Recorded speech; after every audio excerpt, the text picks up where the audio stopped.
Elevation Nation. Are you feeling a little romantic?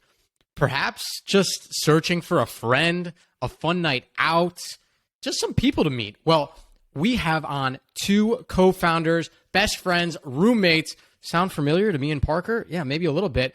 The founders of Fourplay Social are joining Elevation Nation. We are so excited that we got connected to you both. I feel like we've known each other for years, even though this is our second time hanging out. This is incredible. Danielle Dietzek, Julie Griggs, welcome to Elevation Nation. We are so excited to hang out with you both and share your story this evening. That was the best intro anyone has ever Literally done. the best intro of all time. You're hired. Thank you. I'm in. Let's go. And every other week, he needs me to do the intros. And every time Sam does the intro, he gets all the love. When I do it, it's just like, whatever. Okay, wait, Parker, let's hear your version of it. Go ahead. Yeah. Do you want to Oh rewind to yours? my God. Okay, all right, fine. I think, personally, Danielle, you're a superstar, right?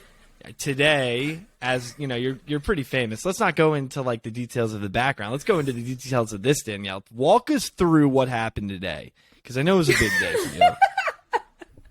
Okay, so it was actually on Monday, but I'm reaping the benefits today.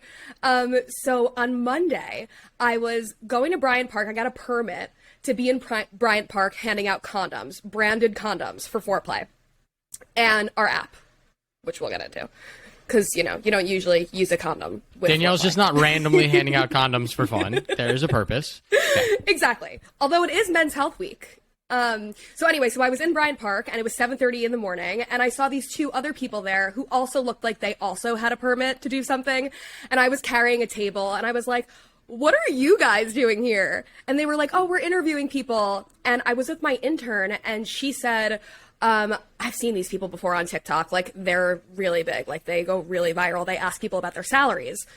So I was like, you could interview me. And she was like, okay, definitely. Like, are you down for me to like ask you what your salary is? And I was like, yeah, sure. I mean, I'm a startup founder, so it's like nothing.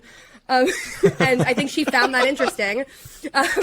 And she wound up interviewing me, and I thought that I was going to be part of a series like she typically does with her other posts. So I was waiting for it to come on her TikTok, and she didn't put it up when she put up her New York series. And then I wrote in the comments being like, are you going to put mine up? And she was like, yours gets its own dedicated video. It was so good. Whoa. So she did a dedicated video of me, and I got to pitch Fourplay. It was like an elevator pitch. It was incredible, and I think it's been like 1.4 million views on TikTok. So lesson learned, when someone has a microphone on the street, you stop them, and you say you can interview me, and that's it. Yep. Now we can retire. Oh, Danielle, you have me beat. Elevation Nation knows I went viral on TikTok. I took a video of a dog singing to a jazz band in Madison Square Park, and it went viral. I was just like, screw it. Like, I'll just post it. And I got 500,000 views and like 115,000 likes. So you still got me. That's a lot. But I'm just in there like, I was the producer of this thing, you know. Exactly. You have the, what is it, Transparent Street? You know, they've done many things. So I'm sitting here like my phone, looking at my phone. It's like, holy shit. I went to my girlfriend like, oh my God, I have 1,000 views. Oh my God, I have 5,000 views. And then like when you're going viral, it's an experience. Like the phone dies within 3 hours. Crazy. Yes. But Parker, are you kind of confused? Because like, are you viral or is the dog viral? Right. It's like, are you famous? I know. Does anyone even going know back and forth. about you? No Sam, one you're knows, mute, and it you didn't know? help Elevation Nation. No. It's Sam, just a damn people dog. do know because they do see my face in that picture in the top right corner. You know, everyone maybe tapped, liked, but yes, they love the dog. I got to find this damn dog again. But guys, What kind of dog? I think it was a beagle. I think it was a beagle. It was like a little beagle. Yeah, it was so cute. It was They amazing. tend to go viral. Yeah. Beagles go viral. They tend to should do we very get a well. beagle and just to use. Yeah, maybe we should get it as a prop. social media pushes. Well, I'm I think excited the best to part. be. Hold on, Sam. I think the Go best ahead. part is the comment section is just hilarious. Everyone's like analyzing the dog and how the band went along with it. I'll have to send it to you guys. And Elevation Nation, if you haven't seen it already, shoot me a like, comment. Let's hear it. All right. let's move on. It is Elevation Nation. And I know you already talked about elevator pitches, but we ask every guest who comes on Elevation Nation, you got to give your personal elevator pitch. Who are you guys? Julie, take it away. Holy shit! Don't make me go first. Who are you have guys? to go first. Who are we? Okay. Well, Go get them. okay. So we're the co-founders of Fourplay, which is a social app for single. No. He wants your personal.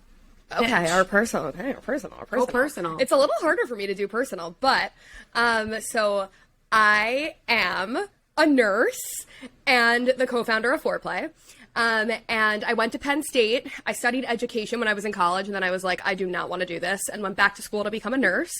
I worked on a mother-baby unit for 7.5 years, which was so rewarding and the most incredible experience. And then eventually I did not want to work part-time anymore, like on the business. And so I left my job in April, and I'm working full-time now on the business with Julie. Thank you for the applause, Sam. Thank you. I'm Julie by default, not the famous one. I am Danielle is the Beagle, and I am the Parker.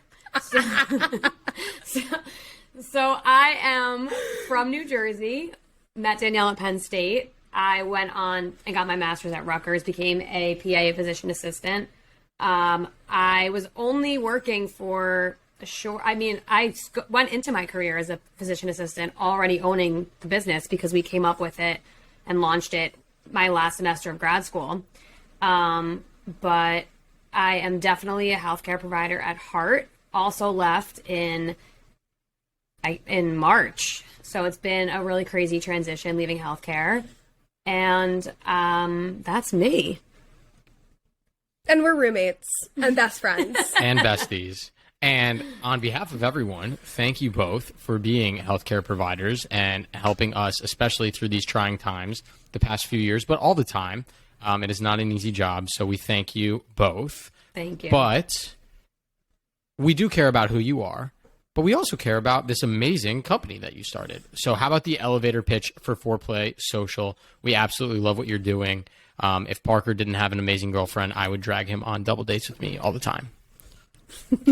So we can give you like the 30-second elevator pitch, 15 seconds. But what's more interesting really is how it came to even be a business. But we'll give you the quick pitch.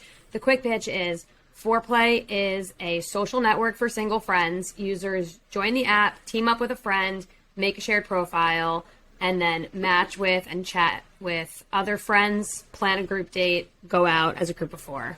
Fourplay. Lower pressure, safer for women. And just more fun. It's honestly just more fun than a one-on-one date. So, let's hear. How did it come to be? There's got to be a story. Every startup comes from some story, whether it was in your bedroom and out on the street. What was it? Break it down for us. Yeah, I feel like what's unique about us, and I feel like what's a really strong asset for us to have is it came like we solved our own problem. So it wasn't like we identified something. It wasn't like we were sitting on the couch one day and we were like, oh, that's a problem that we could solve. It was totally organic. So Julie and I were living together very briefly when she was in PA school. She had a 6-week long rotation that was in New York City. And I lived here, and so she was living with me for those 6 weeks because my sister was in India. My sister was my roommate, and she was in India, and so Julie had this free bedroom to stay in. And she was here, and we were on the FDR, and we were talking about this idea of creating a double dating profile on one of the most well-known dating apps, and how it would just be so much more fun. Like how so much better. Like my time was limited. Yeah. I was here for 6 weeks. Like I wanted to experience dating in New York because I never experienced it. It sucks, by the way, if you've never done it. But I wanted to experience it, but I was like, I'm only here for 6 weeks. So if I go on a bad date and it sucks, I'm going to feel like I wasted an opportunity to hang out with my friends. Exactly. And so we made this double dating profile. What's interesting is that I feel like most people are like, there's a problem. I'm going to figure out how to solve it. Right. We were just like, oh, this is fine. Yeah. And then everyone was like, okay, this is a business that you should launch. And we were like, oh, it is? Like, right. And we actually, I guess the market validation was like, we didn't even need an MVP to get the market validation. Like, I guess most people, what they need to do is they need to actually create a product, and then they need to see, you know, who's interested in their product, you know, how many website clicks they get and whatnot. And for us, we didn't even need that. We just had this double dating profile, and the market validation was on the matches that we were getting and how we just could tell that people were clearly interested in double dating. And we realized, you know, there's a need for this. Single people want to go on double dates. And it's a long story, but long story short, here we are, and we are two healthcare providers who, like, literally are running this business now, and are learning everything from the ground up. And if I may say so... Oh, go ahead, Sam. Yeah, Parker, now I'm going to cut you off. It's really cool, and why I love having this podcast is because I had your guys' app when I first moved to DC. I didn't even know who you both were, but I heard from a friend, hey, these two really cool Jewish girls made this double dating app. Like, you just moved to DC. You should download it. So one of our close friends, Zach Moses, when he was still single, and I made a profile, and we filled it with cute baby pictures of myself and Zach, and then a couple. Wait, I know. Oh my God. I know what profile you were. Yes, I remember you showed it to me. Actually? I was like, how cute are, I said, how cute are these guys? Oh my God. We're just cute little dudes. But now Zach is taken. But yes, it's cool. This is why I love doing Elevation Nation in the podcast, because I know it sounds so cliche, but you get to, like, kind of meet your heroes and people that are doing cool stuff. So what a serendipitous world that we are introduced to you both, having known what Fourplay is and used it. So and now we get to hang out with you guys. So I'm so excited to chill, have some wine, have some bourbon, and hang out. This is going to be a wonderful conversation. Sorry, Parker. Go ahead. I cut you off. Don't kill me. I'm not going to kill you. I'm not together with you, so I don't have that opportunity, Sam, this time. But I was going to say, like, I always thought that, like, double dating was only a thing if you were, like, in a relationship. So I have my girlfriend. We live together, and we go on double dates, like, all the time with our friends. Totally. But, like, I've never heard of going on a double date as a single person. Like, Sam, have you done that before besides you and Zach? Did you guys even go on a date? You're putting me on the spot right now? I am. Well, we know the answer to that. No, I didn't. We see everything. We see everything. I know. Invasion of privacy, guys. Gosh. No, I didn't, because Zach quickly thereafter matched with his girlfriend on a different dating app, who they are now moving in together. So I was left alone in the dust to cry my tears. So no, I didn't. But it is a fascinating concept of feeling safer, feeling more empowered. And Julie, I loved your point of not losing an evening out, right? We all work so hard during the work week, right? Grinding each and every day. And so when we get to the weekend, we want to take advantage of it. We want to see our friends we haven't seen. We want to catch up with friends that are visiting in town. We don't want to, quote, waste a weekend on a stranger that you might not vibe with. And so I thought that's such a perfect use case for why double dating and why Fourplay is really turning the, I don't even know if I want to fully call it a dating app. I really think it's to your point, more of a social app, right? The ability to make romantic connections, but also make friendship connections and have a great night out with your friends, I think is something so special for this generation's working world, to make sure that you have time for yourself and to go meet new people. Totally. And also that's why we made it on purpose. It's very intentional that you don't match with one other person in the app. It's not like, oh, Parker and Julie are going out with Danielle and Sam. Like, that's the pairing off. It's Danielle and Julie are down to go out with Sam and Parker and hang out for the night. And there might be a romantic connection between two of the four or all four of the people that are there. There might be no spark, but there's no disappointment. It was a waste of a night, because it's just four singles who are at the same stage in life going out and meeting and having a good time. Totally. And it's also like, I guess what you were saying before, Parker, about how when you think of double dates, you think of something that couples do. You know, for us, like, that's really part of the value proposition, is that we're the only app for singles that is intentional with getting singles to be social with their other single friends. So it's not necessarily about getting them to be in a relationship or find their partner. We want single people to go into dates with whatever expectations they have in mind, we won't superimpose ours on them. And it's all just about like getting together with your other single friends, because why should single people like not be as fulfilled and have as much fun and go on double dates just as their counterparts, like their non-single counterparts are, right? Like if people who are in relationships get to go on double dates, like so should we. Totally. Let's talk about dating just in general in like 2022. I think, in the last 3 years, dating has changed so much. I mean, I have been out of the dating game I don't even think I ever dated because I met my girlfriend in college. So, and college is not dating by any means. So Sam, you're going to have to help me out here. But let's talk about just dating in 2022. Like, what are you guys seeing as maybe like some difficulties that young people go through when it comes to dating, and what are some things that have maybe changed as a result of what we've gone through in the last 3 years? So it's a loaded question, 2 questions. Maybe one of you guys take each.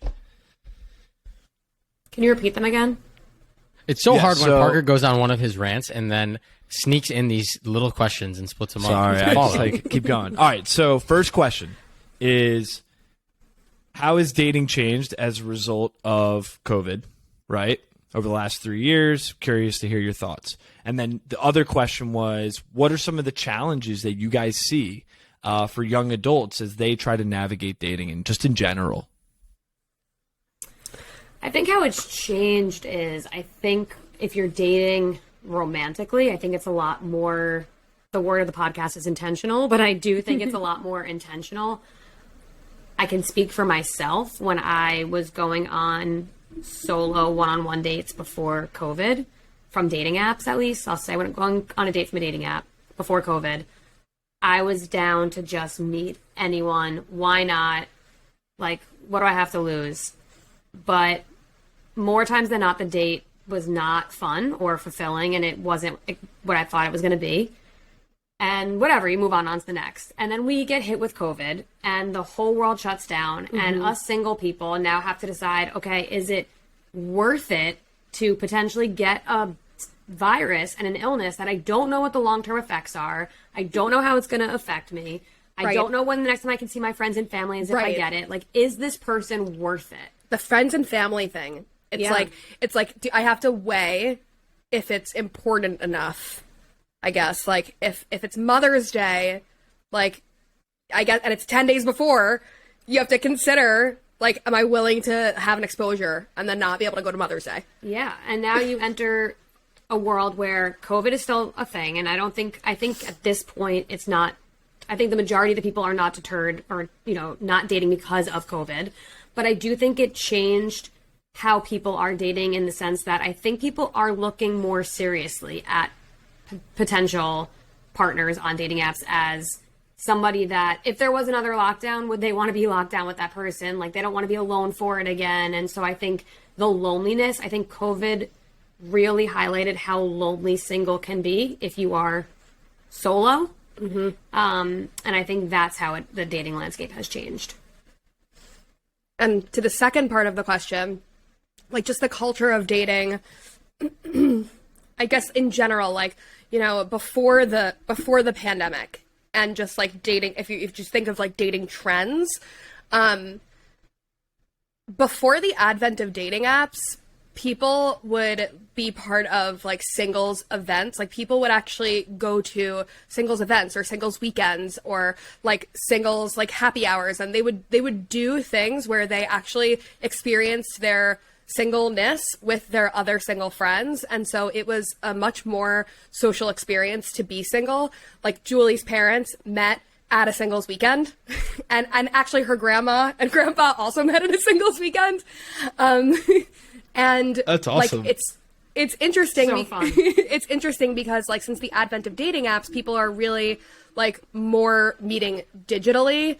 And so there's this loneliness to just being single in the modern age because you're doing single by yourself. I think another challenge, part 2 of your second question, I think what's really challenging, I don't know if people are thinking about it the way that I'm thinking about it, but people put people on blast on TikTok. Girls will post guys' Hinge prompts or, oh my God, you know, like voice notes and just like shame them and vice versa. And that is such an invasion of your privacy. Yeah. Like, how embarrassing is that to be put on blast like that? And I think that's so wrong. Like, it's sad. It's almost like these apps have taken out the human out of the connections. And I mean, Sam, you can speak for me because you've been on these apps. You have, you know, a lot more familiarity with them. But that's what it seems, is that you kind of just like swipe, go. It's like, it's almost like these, it takes the human piece out of it almost, I feel like. Yeah, I would say it very much does. And there are a lot of issues I see with modern dating. Our dear friend Alana Dunn and Elevation Nation had a great discussion on all of these modern, I call them unwritten rules. These things that our parents would not like completely understand because they've never been on these dating apps. But between us, young people who have used dating apps, you don't even have to say it. It's kind of implied. So an example I gave was Tinder is a hookup app, and Bumble and Hinge are typically more for relationships. Like, they don't advertise it as that. No one says that, but you know that. And there's all of these unwritten rules now that you have to know as a young adult trying to navigate dating in a modern world to keep up with these. Another example I'll give that I gave on Alana's show was giving a rose on Hinge is something that between my friends, they were like, you don't want to give someone a rose because then that means that they're above you on a higher pedestal and you seem desperate. But I have some friends who are like, I just bought 30 roses and I just gave them all out, right? Like, everyone kind of has these different techniques. They're treating it as if it's like a science experiment. More roses? Yeah, you can buy more roses. You could buy roses? I haven't bought Stop. roses, And but all yes, this time you can I thought buy I was roses. special getting someone's rose. Oh, you are very special. You are getting plenty of organic roses, but yes, you can buy roses. Well, that's even more of a compliment. Someone just spent money to tell them to say that they liked you. So, but yes, yeah, but you wouldn't know that. You wouldn't know that. You wouldn't know that. That's true. You wouldn't know that. Wow. That's true. But I was curious with you both, right? Looking at this modern era, I'm fascinated by it. I wish I was, I don't even know what kind of scientist it would be to study dating concepts in this new modern era, because I think they're going to uncover so many things that have messed with young adults' mental health that are going to come to fruition. What about like success rates and like things like that? Okay, tell me, Danielle. I'm excited to hear. What have they found? I mean, I don't know about the success stuff because, like, what we really focused on, like, in doing our market research is, like, the impact, the negative impact of dating apps specifically, like, on singles' self-esteem.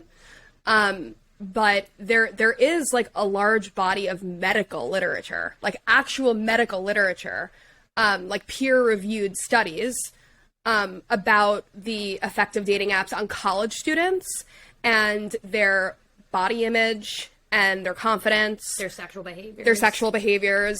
And I think it's like what you said, Parker, that like, because they become 2D, so they feel, so like a lot of the stuff that we were reading was about how people just feel like they have one chance to present themselves, and like they have to present themselves in a very particular way.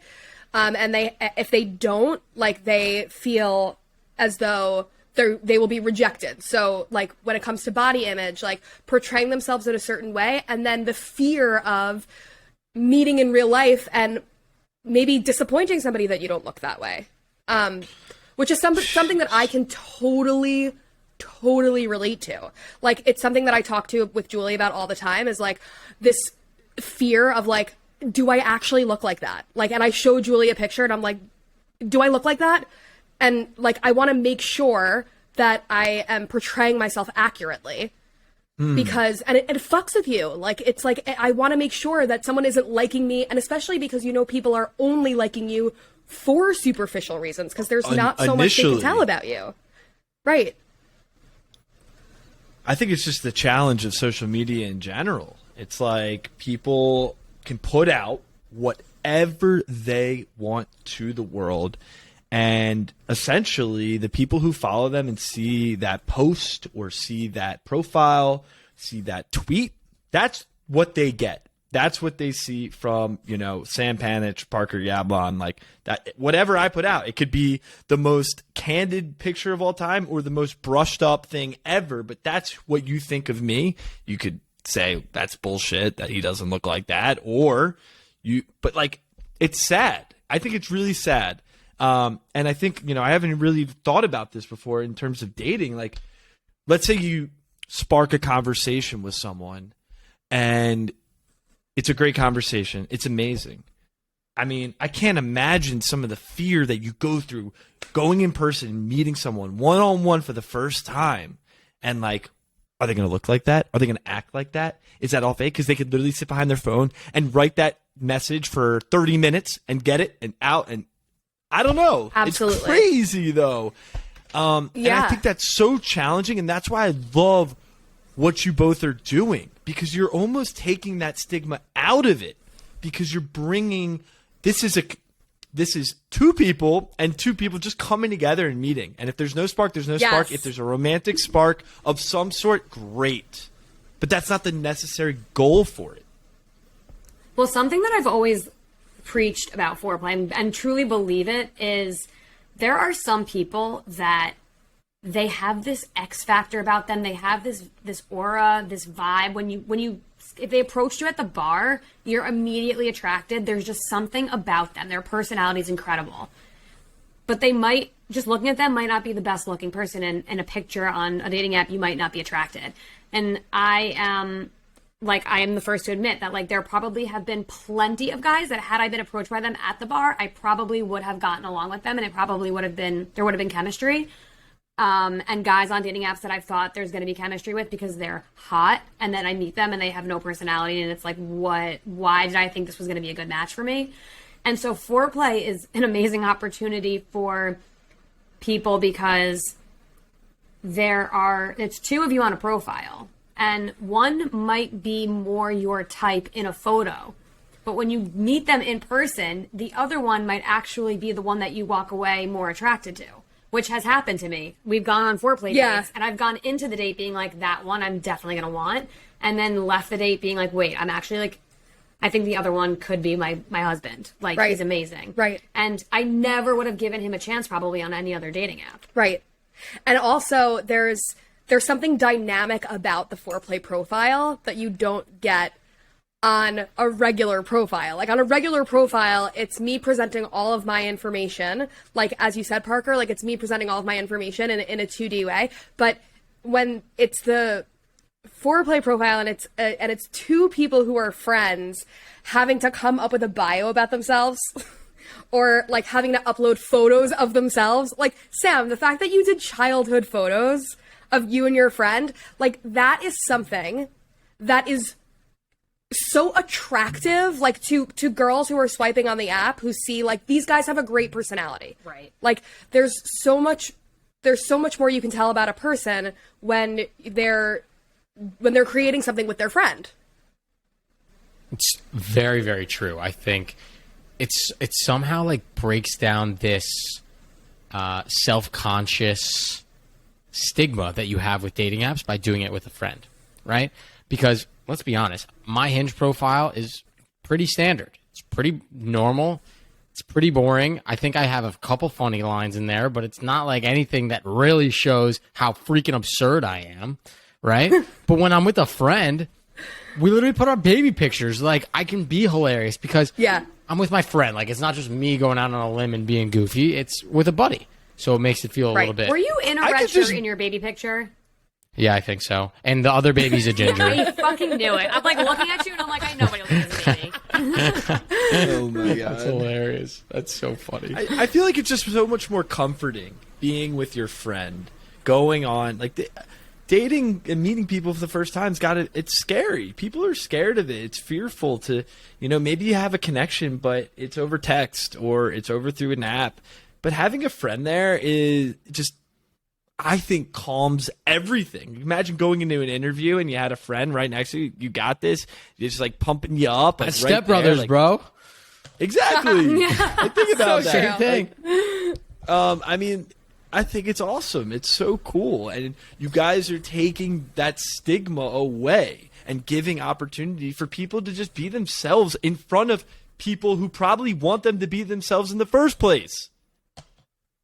Yeah. Exactly. It's interesting. I mean, it's really nice. Exactly. It's really nice hearing that you guys are such big proponents of it.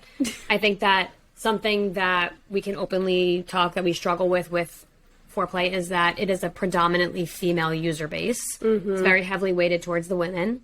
And we are trying to figure out what it is about Fourplay that men are not as eager to jump on the app, why they might be a little bit more resistant to the idea of a double date.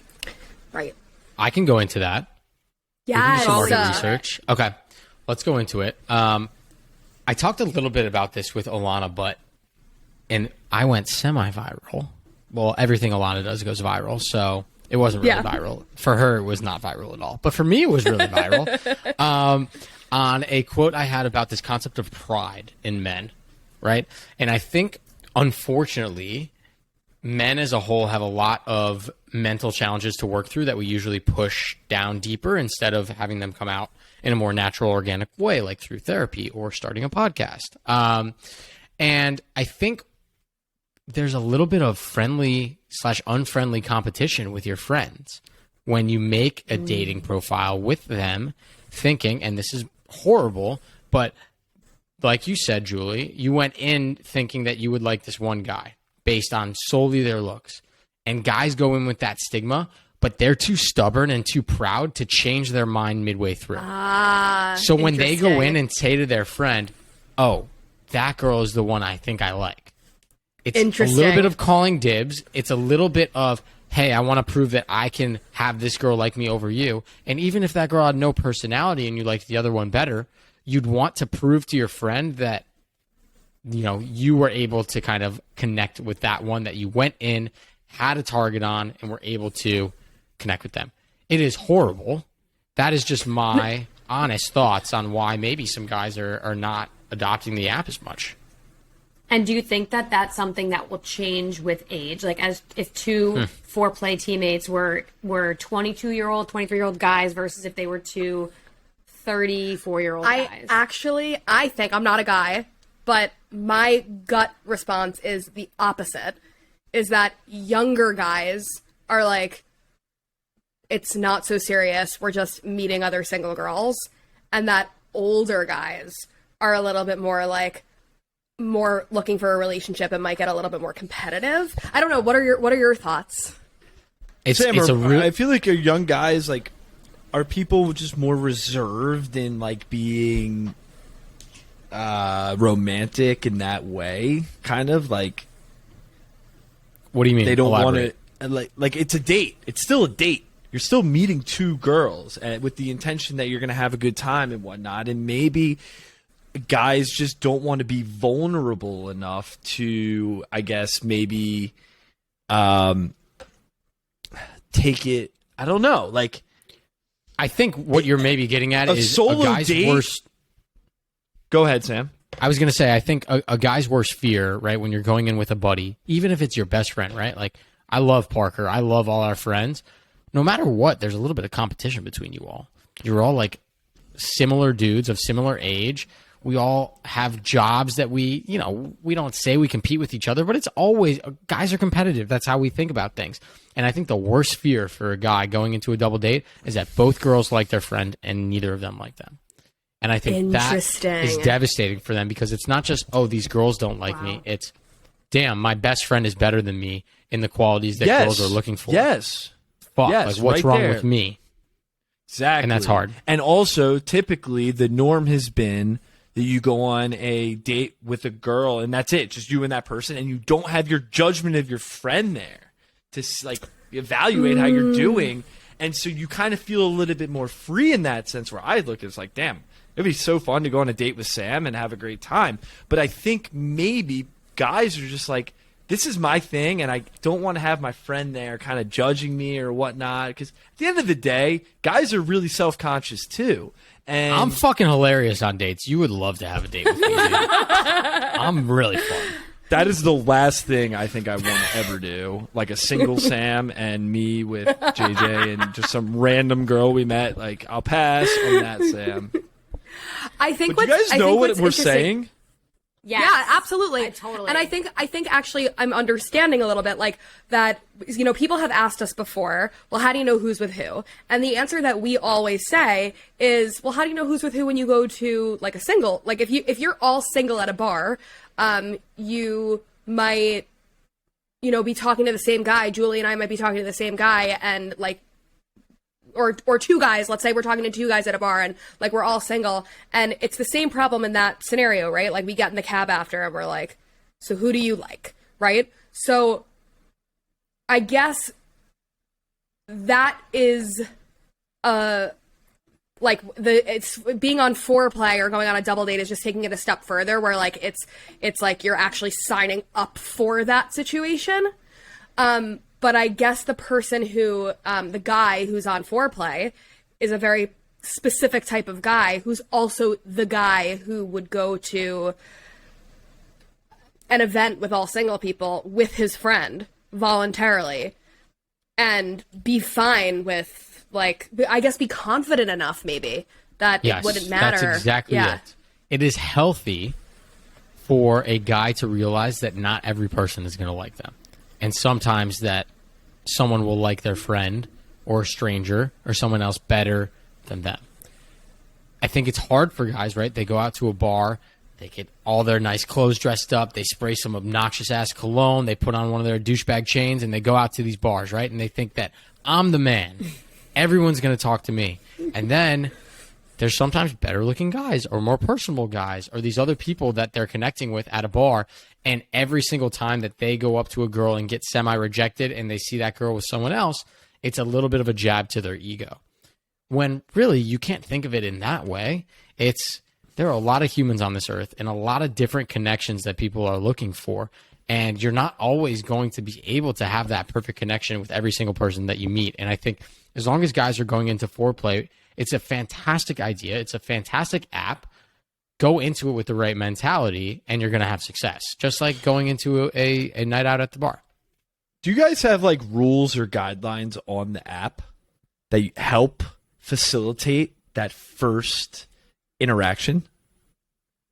So we don't in Fourplay like 1.0, but we are re-architecting the whole app right now, and we are creating Fourplay 2.0, which is going to be live in probably like July or sorry, August rather, or maybe September. And in Fourplay 2.0, we really want to, we do want to facilitate like more, like we want to have more prompts in the app, and we want to have like more icebreakers in the app, and we want a little bit more of, we want the branding, and not only the branding, but the whole UI UX to imply that it is a social app for single people. And we are really trying to differentiate ourselves from a dating app because we want single people. And I guess what you guys are saying about guys specifically, we want single guys to feel as though like the experience here is just to meet other single people and to like have a great time with your other single friends. I love it. I think, having moved to a new city, coming to DC, obviously knew some people, but branching out and making friends, both guy friends and girlfriends, more importantly, right, is difficult. And so having an app that aids in that ability, I think is fantastic. I think about all the interns as well that moved to a random city, not really knowing anyone, right? Like, this is perfect for you all. So I know Elevation Nation, we have a lot of interns. We have a lot of young people moving to new cities, graduating college, who are worried about making friends with guys, girls, whoever it may be. Check out Fourplay, right? Check out Fourplay Social. It's going to be a great way for you to go out and meet new people in a more comfortable setting and environment without having your grandma set you up on blind dates, which mine does all the time. Well, I appreciate the Fourplay plug there. That was a good one. Thank you. When are you moving back to New York, Sam? Are you ever moving back to New York? Oof. Goodness gracious. Parker asked me this question a lot. My boss asked me this question a lot. You want me to give you the answer for Sam? Yeah. Go ahead, Parker. Yeah. If Sam and myself found a way to do this full time. He would have no other option but to move to New York City. 1 or 2, he meets the girl of his dreams in New York City when he comes to visit me or something like that, you know? But he likes DC. He's not a New York guy, even though he would like it, that. given his sick. You know, Sam makes a lot of money now. Like, when he first started here, he wasn't making a lot of money. He couldn't live, a great life. Now he could be here and ball out and have, just enjoy his life and live in not a shoebox. You can live near a gym, Sam, in a nice area where, there's nice people, Quite the park or something. Exactly. Quite the pitch. Sam, what do you do when you're not elevating the nation? When I'm not elevating the nation, I'm recently been very big into cooking. I just made my own half sour dill pickles, which I'm really proud about. That's not cooking. What do you mean, bro? It's fermenting. How are you still pickling. single? God, That's not cooking. so mean. He's so Dude, he's so brutal. You took a cucumber and put it What in have a you jar. done? What have you pickled, bro? Nothing. That's what I thought. Dude, I actually pickled onions last week in Did you? 15 minutes. In 15 minutes. How'd your pickles turn impressed. out? Pretty good, I think. But I think thank if you lived both in for the same asking. city, you guys would kill each other. Yeah, I don't think We it's would. safe. I'm not sure it would work. It's not It's safe. not safe. You're better than long Yeah. Sam and I, we've traveled the world together. We've gone to Asia. We've gone to Europe. And it's funny because when we're actually together, we're pretty civil. It's through the podcast that, all the... This is Brings what out the worst it in ya. is. It's very true. 160 episode, or should I say, arguments later. And Totally here we are now. get that. I love New York. I will always go and visit New York. If I could take a DC apartment and put it in New York, Oh yeah. AKA if I have enough money to afford a nice apartment in New York, then maybe one day. But we will see. I'm holding down DC if. for everybody for now, but I will be back in New York all the time. So don't worry. I will be back. But Well, next time you're in New Obviously- York, the four of us have to go on a foreplay date.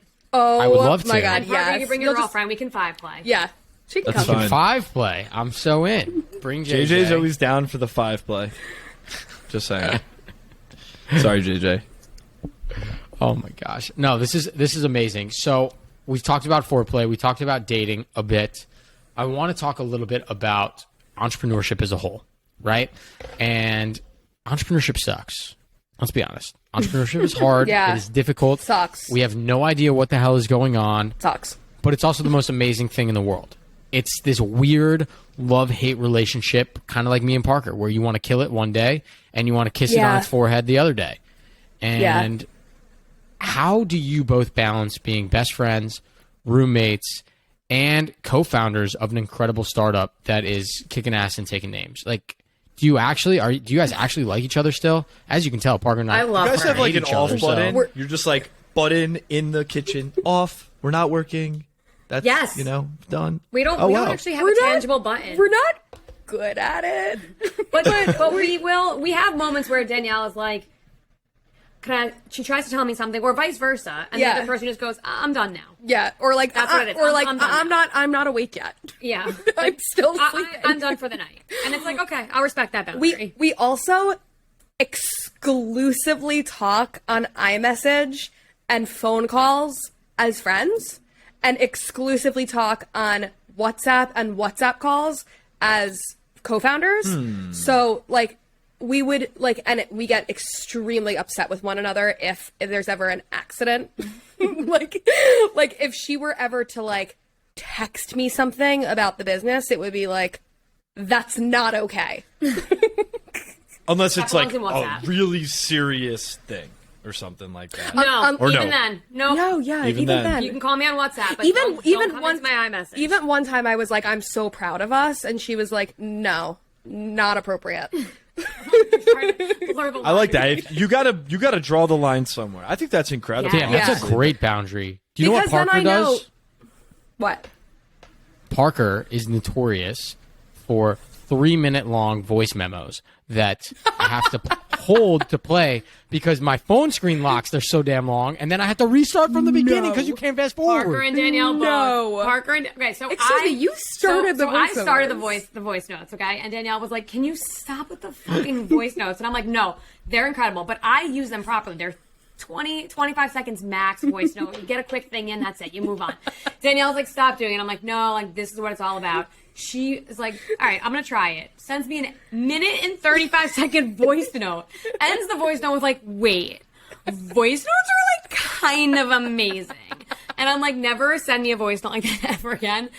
Now it's like God. 2 minutes minimum. She misuses them. She doesn't understand. I'm the same way. I look at the voice note. I like text something to say. I'm like big picture guy. Like I think, I talk, I go all over the place. Like, you know, I'm a consultant, Sam. I whiteboard, get shit on the wall. Let's go. Let's solve a problem.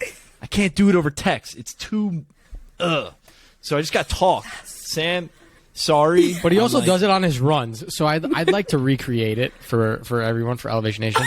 Parker will be like, "Sam, I have the most incredible thing I need to tell you." Like, try fucking listening to something like that. Dude, Like, I don't sound like that. Come on, You don't want to man. hear Parker like deep, heavy panting in Not your ear. really. You're making it seem like I'm dying on my run here. you almost did die the other day. Fuck, you're right. But I will tell you, Leaving you a other voice things note that from are- the ambulance. Go ahead. Sorry. I'll tell you things that are really though important if you're gonna, if you do something with your friend is, for example, I'm in a program now, and one of the founders in the program, her co-founder's her husband, and someone asked her like, how has being co-founders of a company affected your marriage? And she's like, yeah, I mean, it's a lot. Like, there is no end ever. And like, in a way, we're in a marriage because we live together and we're friends and we are co-founders, so we're always together. And when you cannot stop doing things as friends. Like, we went to a concert a few weeks ago. It was fucking awesome. We had such a good time. We forgot all about Fourplay. We were just two friends out. Like, we have weekends apart with our other friends. Like, it's important to remember that before you went into business together, you actually had a different relationship, and you would not have been in business if that relationship wasn't an amazing one and one that you wanted to continue to grow. So it's really important to take time for each other as friends and not just as co-founders. Sam learned that lesson very well right at the beginning of our entrepreneurship journey. Didn't you, Sammy? I did, and we made a pact to each other that if ever the friendship was in jeopardy, we would just shut down Elevation Nation. No questions asked. Yep. And we still hold true to that all the time. I think, unfortunately, with Parker in a different city, we don't hang out as much just as friends. But we do talk literally all the time. Yeah, I am married to you, Parker, whether you like it or not. Sweet. Sorry. That's so That sucks. sweet. Sucks for you, man. All right, fine. Kisses. No, Sam and I love each other. Like, no doubt. Like, We do. we've been on this journey together. We actually work at the same company, too. So we help each other both at our company, and we help each other outside our company. And we're just on this journey together, meeting amazing people. And that is just really cool to do with your best friend. So, it's just cool to sit here and listen to you guys. You're like, this is your full thing. Like, Sam and I do something outside, and then we have this. But to hear you guys, like, how you make it all work, you live together, and you still, you separate the work and the life and everything together. It's so cool to see. And it takes a lot of mental fortitude, I'll tell you that. That's our shtick, mental fortitude. It takes a lot to, really push and really say, you know what, Danielle, like, I don't want to talk about business right now. Like, that could be hard because maybe Danielle has this great idea and you want to talk about it. But at the same time, it's just like, you know what, we're friends first. And that's what matters the most. Absolutely. Totally. So well said. All right, ladies, we're going to move into our next section of the podcast before we talk for 3 hours straight, which I think we all could. It's called a rapid. It's wonderful. I love it. Oh, it's rapid? I can't wait for our five play date. But yes, it's our rapid fire questions. So first thing that comes to mind, we'll start, Danielle, with you on this first question. This is your favorite double date Fourplay social spot in the city or anywhere in the world if you've gone on a Fourplay date in any of your other cities. Brandy's Piano Bar. And why? Because You can sing, and you like to show that off. Ooh. Or musical notes? What? I can sing, and I do like to show it off, but also because it's really fun. Like, I think when everybody is all singing together, like it's fun. It's fun when everybody knows the words to a song. Brandy's. I love it. Fantastic answer. That's a cool plot place. That sounds fun.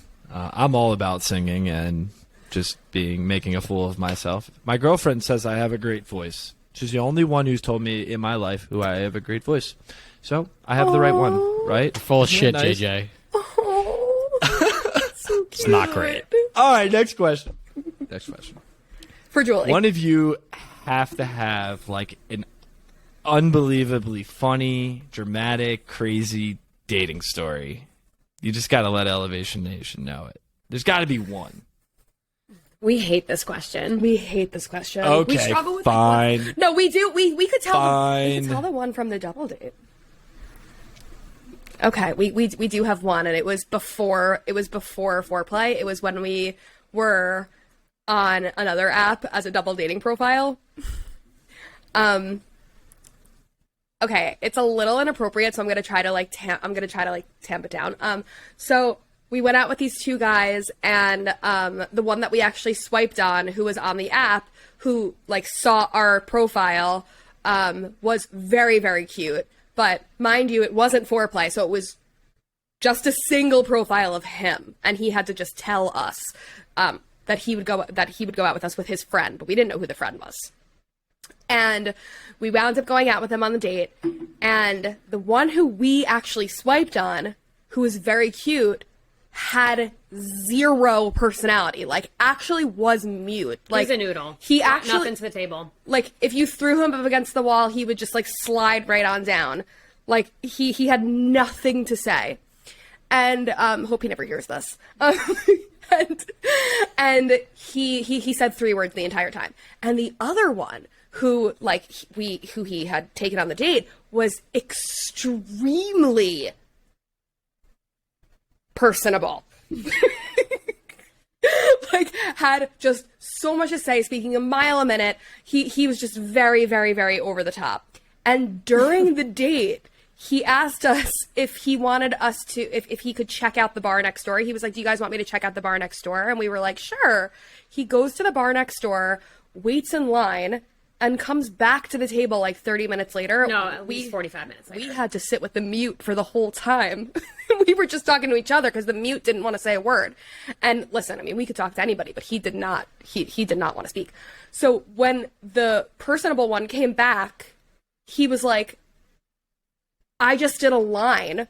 Lines. With people He was like, sorry, I've been gone so long. I was just doing lines with the guys at the other bar. And we were like, in line for the other bar. And then we were like, oh. And he was like, so do you guys want to go? We were like, we want to go home. And then we were like, okay, we want to go home now. So then we went and got an Uber home, and he asked if he could share our Uber with us. And we let him because we felt so awkward. And he just wouldn't shut up the whole Uber ride. As you can imagine why. And that's our crazy And that's when we story. realized Fourplay was a banging idea. And that's when we were like, I'll okay, say. so there definitely is a need for you to see the other person on the profile. That's so true. Dear Lord. Yeah. See? Great ideas are born out of pure misery and awkwardness. And thank God for those 2 creepy ass dudes. Because otherwise we wouldn't have Fourplay. So thanks, weirdos, Exactly. if you're listening. Thank you for that story. That was fantastic. All right, next rapid fire. We asked Alana this as well, and we wanted to ask you both this question. Parker asked this, so I don't know, Parker. Is there a certain tone of voice I need to say this in? Do you want to do it? I'll just ask it. Maybe I want to hear from both of you. I think that it's an important question for 2 founders of a relationship, dating, meeting, social app. Simple question. What is love? Oh. Wow, I need to listen to what Alana said. I'm gonna have to listen to that episode. I think love is genuinely wanting only good things for the other person. Yes. And that person's happiness brings you happiness, even if it has nothing to do with you. Oh my God, yes. We're and so we in are love. so on the same page, which is why we are in love with one another. I'm so happy for you that you're famous now on TikTok. Oh, Because I love you. love me too. Parker and the dog. You love the dog, Parker? I need to I'm find jealous, which maybe damn means I don't dog. love Parker. I wish I found a famous dog, put it on TikTok.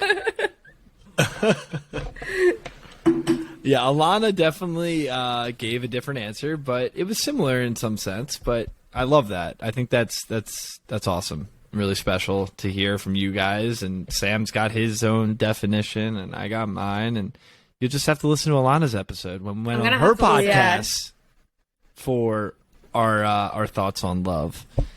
But Yeah. Sam, I know you got one other question. The last rapid fire. Yes. I love this one. If you couldn't tell, I like to read books on my Kindle. I wanted to ask you both if you had any good book recommendations for Elevation Nation. Any genre? Any genre. I'm a big memoir person. I love the book Educated by Tyra Westover. It's an amazing... Oh, you got it up there? Yeah, it's somewhere up Excellent. there. Great book. And then for fiction, I really loved the book The Great Alone. It was like just an incredible... It's not like a feel-good happy book, but it's just an incredible storyline and amazing character development, and I really loved it. I would say, and Julie actually introduced me to the book, it's called A Little Life. Have you read it? You have to read it. The book is basically like the story of these guys who knew each other in college and then like their entire life after college, and they're falling out and they're getting back together and all of that. Except for that, the main thorough line is this character who like has a very sad life. And it's again not a happy book, but a very profound book, and I think everybody needs to read it.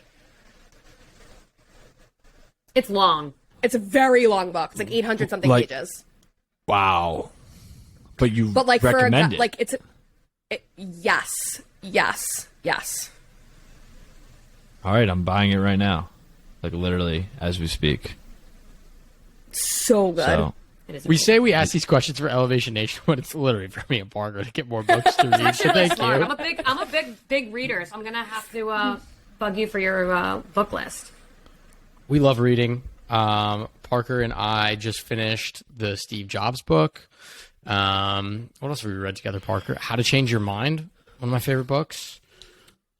That's a great one. That good book one. was amazing. That book I'm was reading actually one called unbelievable. Cooked right now by the same author. It's about the history of how food is prepared and cooked, which sounds super you're boring. in- you're but, yeah, you're on it. You're on. but it. I'm deep you're on a into food thing right now. I'm deep into yeah. I It's am dangerous. reading right now a book called Creativity Inc., written by the founder of Pixar. Great. And how Oh. he instills creativity in his teams. I am a people consultant, so I do that for work. So it's actually really nice to read and learn, but it's also a great story. And then I'm reading a book by Brene Brown called Daring Greatly. I always read 2 books at once. I can never not read 2 books because I go back and forth all the time. Interesting. Always am reading more than 1 book. That's so Psychopath. interesting. Yeah, that is I very cannot do interesting. that. Always. Are you It's reading like- right now? Not reading anything right now. I'm reading Edward Snowden's book right now, his memoir. Huh. But that's good too. We also love Shoe Dog. If you want another good memoir, Nike. Nike's founder, Phil Knight. Best Yeah, book it's- I've ever read. I mean, we've read a lot of good books, and this podcast is now just whatever we're going. But When Breath Becomes Air, if you haven't read my it, God. Oh my God, what a book. So good. To healthcare So workers, good. of course they've read it. yeah, it's true. I actually, so JJ and I did a weekend at the beach during Valentine's Day, and we just hung out, we read, we just chilled. I was bawling my eyes out. Yeah. Oh my God. The last Yeah. chapter. Oh my and I'm God. like, I know. I said to her, I'm like, I don't think I've ever actually cried reading a book. Yeah. And it was so, just Oh, you'll cry. best book ever. You'll cry in A Little Life, this too. one? Okay. Yeah, you cry in A I like Little Life, that. right, yeah. That's Yeah. cool. I love it. I'm excited to read these books. Thank you both. Our last section, our last segment here. Can't believe it's. Sorry, we went way over time. Hope you guys don't have any It's foreplay fine. dates tonight. We're actually going to a bar tonight that I think is having like a happy hour for single people, but I don't know if it's necessarily like single people who are our age, or like we don't know if it's like an older event. We're not let even you really know. sure. We'll let you know. We'll let you know. That's Please fun, do. though. Who That's organized fun. this? Who organized it? A restaurant that we really like called Who's Jack W, and an Instagram account / TikTok account called. Upper East Side things. No, it's Love it. It's not actually. Guys, this is what Fourplay is going to do soon.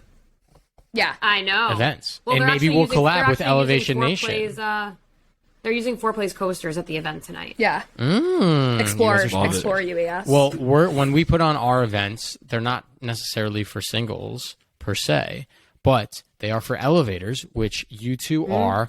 Obviously, if it was not apparent, you both are elevators and you're now part of our nation. So we thank you for opening up and sharing your story with us. And when we put on our event in New York, yes, I will come to town. And yes, you both are invited. And it will be a fantastic Hell time yeah. to network and meet people. And we want to bring those coasters. So can we borrow them?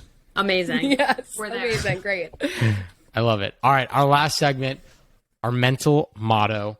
We ask everyone who comes on the podcast to share with us just a mentality or a phrase that they're going to try to live by for this year. So we'd love to ask you both as co-founders, as best friends, as healthcare workers, as inspirations for Elevation Nation, what are your mental mottos? Mine has been my computer background since my first day of PA school, because I was psyching myself out so much that I wasn't smart enough to be there, that I tricked people into accepting me, and I wasn't going to make it. So I made my background this quote that I look at every day now because I still think it helps. It's Thomas Edison, and it is, if we did all the things that we were really capable of doing, we would literally astound ourselves. Wow. So that's mine. Snaps. Snaps. For Thomas snaps, Edison and snaps, a light snaps bulb. for Julie. It's a little late in the podcast to get so vulnerable.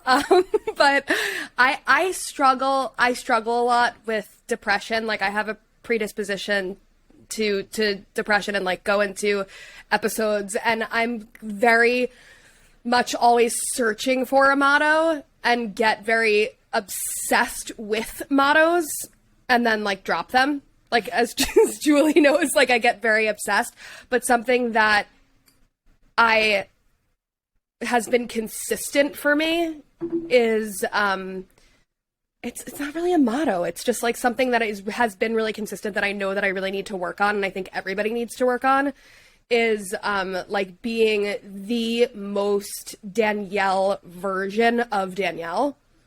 Like, not being any other, like, what's the point of like having a conversation if it's like not going to be me who's speaking? Don't should yourself. That's And another don't, one. don't should yourself. That's a thing that I've also said for a while, is like, I should never be, never say I should do this or I should do that or I should behave this way. It's like, don't shit on yourself. Well, thank you for And being don't shit on vulnerable. yourself either. And don't shit. Yeah, we hopefully don't do that either. But Danielle, I just want to say, like, I appreciate you getting vulnerable and sharing that. I mean, and you, Julie, like, it's so cool to hear how people go about their day and how they live their life, and whether you're the coolest person in the entire world and you don't show that emotion or whatnot. Everyone's got something that they live by. I hope so. I really do. I hope that people do all have something that keeps them going. Sam and I live by our own mottos, and we're here at Elevation Nation, hoping to bring to light that it's okay to share those things that keep us inspired and keep us going. And I just want to say, on behalf of Sam and myself, like, This has been an unbelievable conversation, and it's amazing to hear how you guys are elevating yourselves, elevating others as well in the real world. Because, you know, you put the time, you put the effort in. I'm sure some days are really difficult and some days are amazing. You're lighting the world on fire. But it all comes back to mindset. You know, the days are hard. How do you get back up and make the day a better day? And maybe it doesn't need to be a better day. Maybe it's just a day where you just be. So thank you guys so much for joining us. Elevation Nation is so thankful and grateful to have you. So that's all I got to say. Thank you Thank so you much. for having You're both us. incredible. You guys are amazing. What are your mottos? Are you going to tell us? Or are you just going to just drop off like that? Go ahead, Parks. My motto is abbreviation of a motto that my school. I went to the same school from kindergarten to 12th grade, a small private school in Baltimore, Maryland, and the motto that we all lived by growing up was Esse quam videre, which means to be rather than to seem. But my motto that I live by is just proud to be me, proud to be Parker, proud to be the journey that I've been on, and just being okay, being happy with where I'm at, and being grateful and thankful for everything that's happened and everything that's to come. And Sam's is a little bit more like...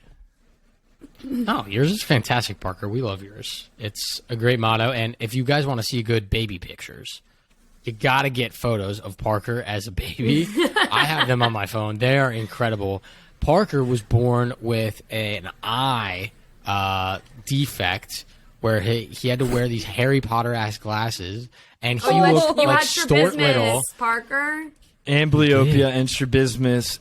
2 years old, I wore an eye patch, walking around the streets, a little man. Cute. So cute. Yeah. He's freaking adorable. My mom was freaking out for when when you have your 2-year-old's eyes drifting into oblivion. That's fair.